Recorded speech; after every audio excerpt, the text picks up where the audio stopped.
In the third and final phase of cellular respiration, the cells take all the energy that they harvested in the first two phases that is not usable by cells, which is to say the electron carriers, FADH2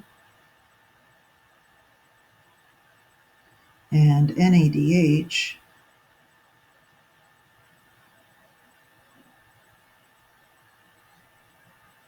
and they cash those in to make ATP. Watts. In order to do that, they take all of these electron carrier molecules and bring them to the inner membrane of the mitochondrion. So that's where we're going to go, and I will explain how electron transport occurs. If you've studied photosynthesis before, it's actually very useful to begin by reviewing what happens in the thylakoid in the light-dependent reactions, because what happens in the inner membrane of the mitochondrion is nearly the same thing. It's very comparable. So I'm going to draw a thylakoid here to remind you that there were two structures in the thylakoid membrane called photosystems that were able to receive energy from the sun.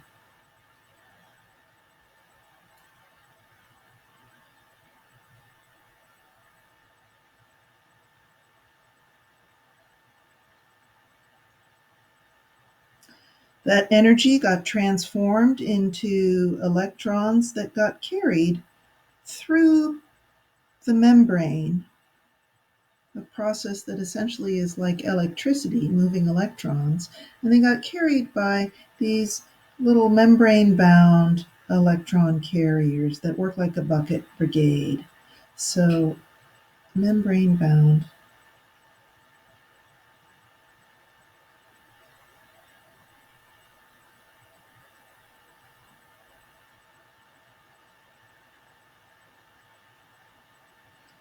transport electrons.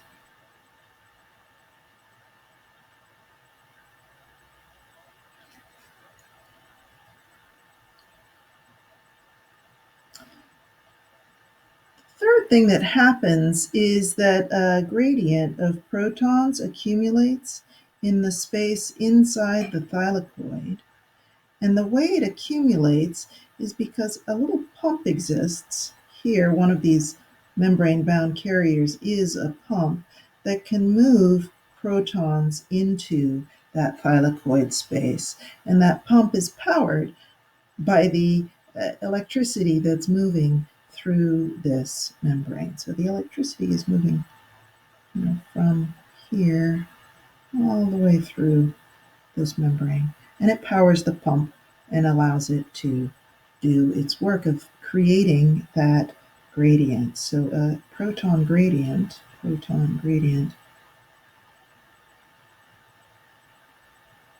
is made by membrane-bound pumps.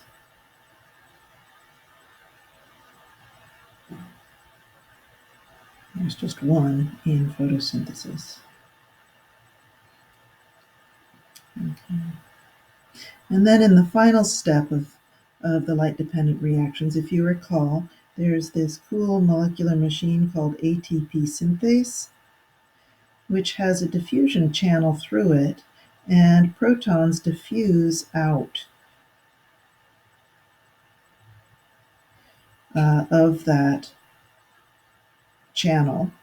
And that flow of protons causes ATP synthase to spin, and the spin provides the energy to build ATP. So it's a little ATP building machine powered ultimately by this proton gradient.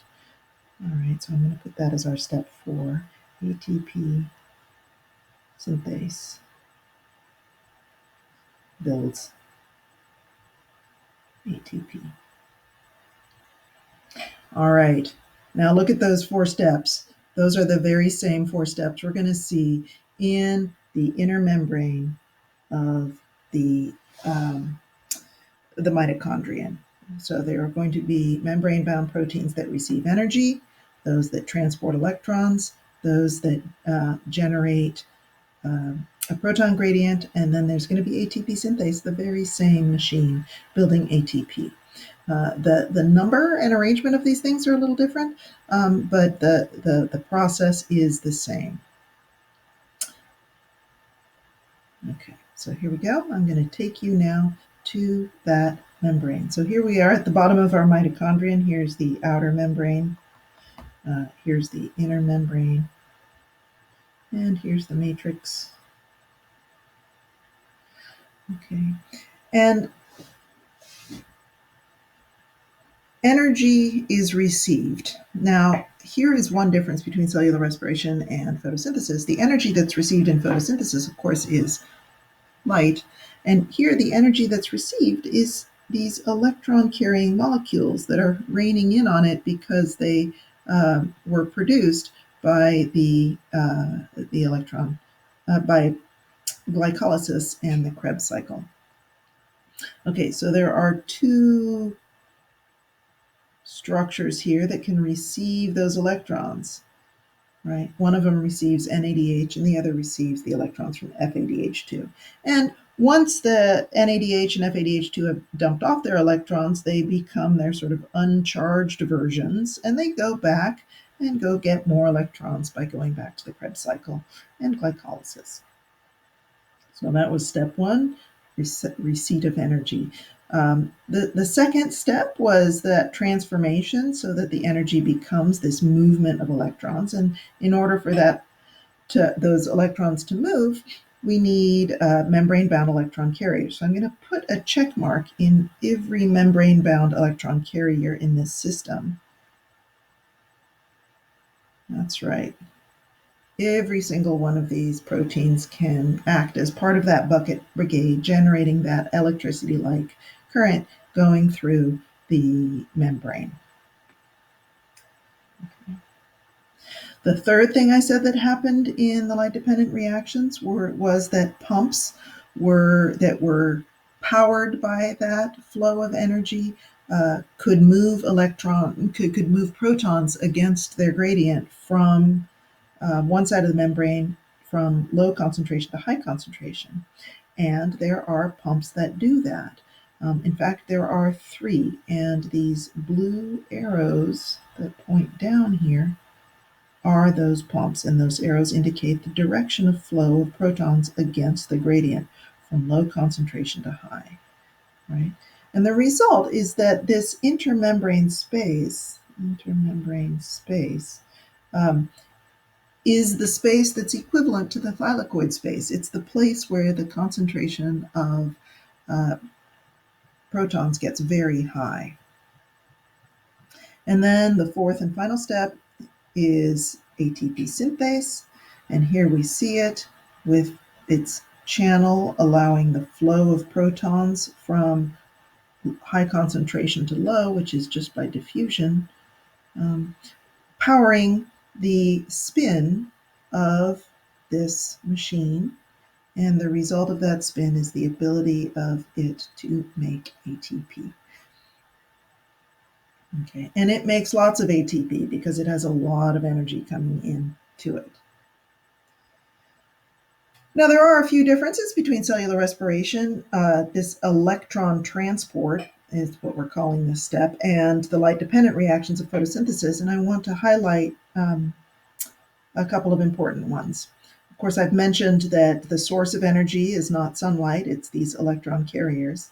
I've also mentioned that there is no thylakoid space, but there is this intermembrane space, and the number of structures are involved are different, though their roles are quite parallel.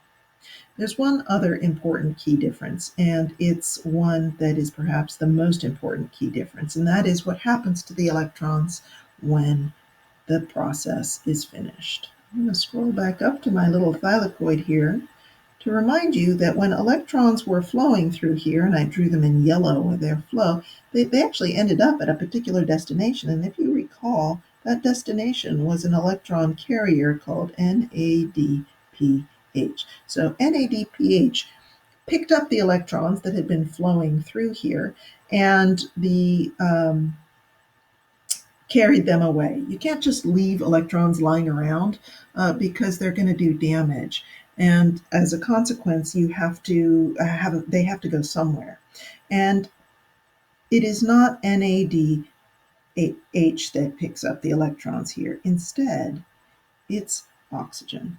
So the role of oxygen in cellular respiration is to pick up the electrons at the end of electron transport. And when oxygen is combined with electrons and some hydrogens, protons, you get water. So we go from oxygen to water in electron transport. In fact, this explains why you need oxygen. When you breathe in, this is why. And what happens to that oxygen is it becomes water.